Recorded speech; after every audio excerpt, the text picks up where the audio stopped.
Hello again everyone, welcome back to ptet.chemistry channel. So this is a continuation of this topical MCQ on topic 2, which is on atomic structure, all those ionization energy, counting protons, neutrons, electrons, etc. etc. Yeah?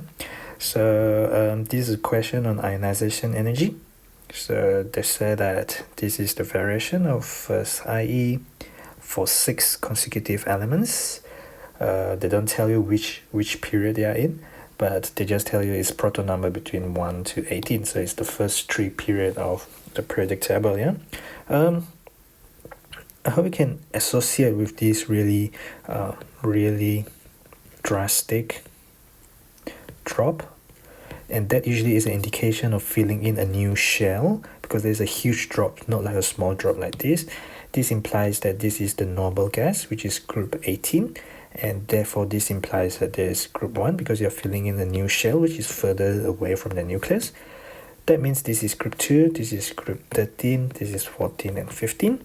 So we are looking at X being group 13, so that's the one with 3 valence electrons. And as usual, as expected, there's a slight drop from group 2 to group 13 as you fill in the P subshell, which is slightly further away from the nucleus and more shielded. It's slightly easier to remove the electron from 3p subshell compared to removing it from the 3s subshell. Okay, well, not necessarily 3s, but from the s subshell. So it could be a second period element, but from the options given here, these are all third period elements. So I was right to say that it was from the 3s subshell, and this is from the 3p subshell, because these are period 3 elements. So X is group 13, so there has to be aluminium. Okay. So next bit is about what's the order of increasing energy of the listed orbitals for titanium. So titanium, if you locate it in the periodic table, so go from argon, so there's 18 electrons already, and then you will fill in potassium and calcium, so there's 4s2, and then you will realize that there's 3d2 because after scandium there is titanium. So this is the configuration for titanium. Turns out that I have to write it out in full, which is no problem. So 1s2, 2s2, 2p6, 3s2, 3p6, 4s2, 3d2. So they start off from the 3s. So this is increasing energy, right? So if I start off from 1s, and then 2s, and 2p, and then 3s, and then 3p, and then 4s, and then 3d. So there will be 3s, sorry, where am I? 3s, 3p.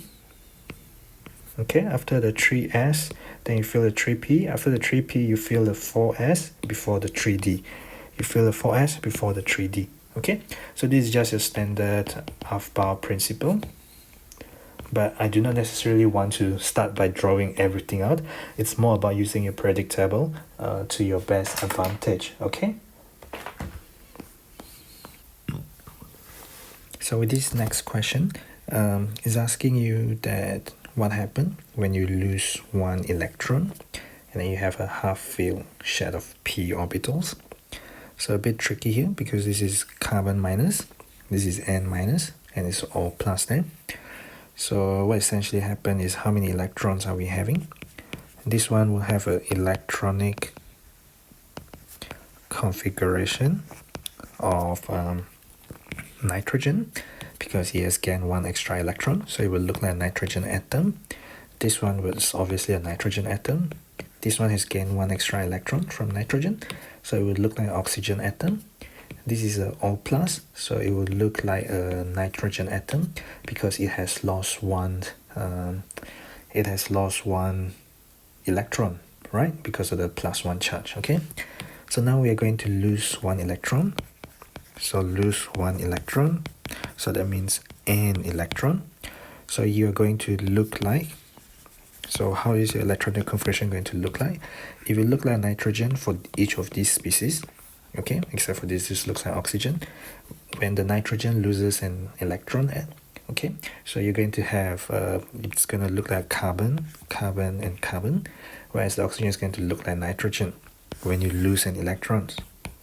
And it is the configuration of nitrogen, which is 2p3. So it's 1s2, 2s2, 2p3. So when you have n minus and you lose one electron, it's going to look like a nitrogen atom electronic configuration. It's going to have 2p3. It's going to have the half-filled shadow, p orbitals. So meaning to say the correct option would be this one. Therefore, C is the correct option there. Okay, so I'm going to rub that in blue to avoid confusion there. So moving on to the next question. So this is a classic type of question where they ask you to calculate the relative atomic mass given the relative abundance or the percentage abundance. So that one is 40%. This is 30%. Same with this is 30%. So altogether you get 40 plus 30 plus 30, you get 100%. So although this is true most of the time, but I wouldn't hesitate on calculating anyway, just to make sure that it's totally add up to 100% just in case. So the AI is going to be the atomic mass, in fact the isotopic mass times the abundance. So that's 64 times 40. The use of bracket can be very, very important, especially if you have the type who are very careless. So now the big square bracket, and then you divide by the 100%, because I just work out it was 100%. Otherwise, you just add up 40 plus 30 plus 30. Okay, you don't divide by the sum of the isotopic mass, because then you will be working out the average relative abundance, whereas you want the relative atomic mass, which is the average mass. Yeah. Okay, so pop all that into a calculator. I got 6550 divided by 100, and that'll be 65.50, and that is option C there. Okay, so this is the last question of this 5-question series. They did say you should use a data booklet. I think the modern type of question, they no longer give you instruction when to or when not to use the data booklet. You should know really. What do they say? They said that there's a magic number of neutrons. One of these magic numbers is 126. The stable one contain a magic number of neutron of 126, meaning to say the unstable one is the number of neutron is not 126.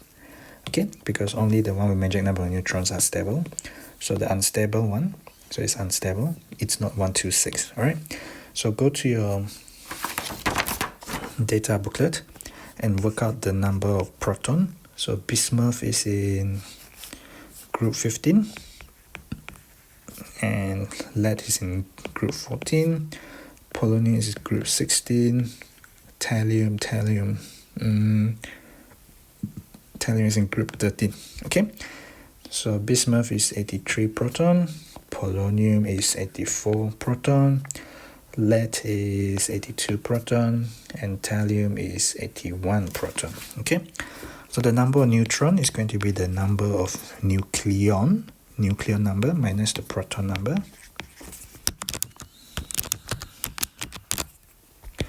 That is 126, so A cannot be the option there because you want unstable, right?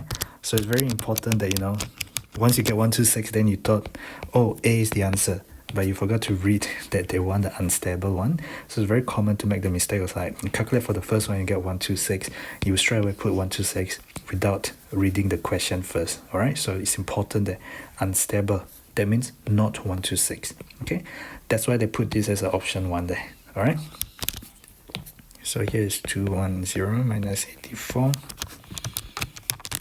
Oh, this gives me 126 as well, which means the answer must be D. I'll just show you that it's not 126 here.